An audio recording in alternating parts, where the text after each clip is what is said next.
Recuerdos. Míos. Solo míos.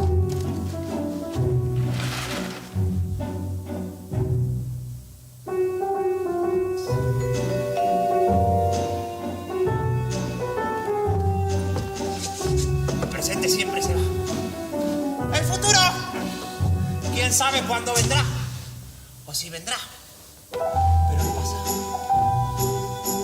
el pasado siempre está.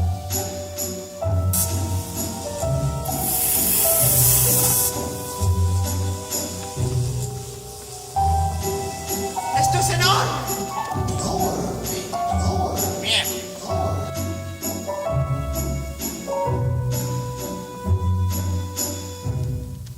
Tranquilo, hijo. En casa tienes un montón de juguetes. Y el regalo ya se lo daremos otro día.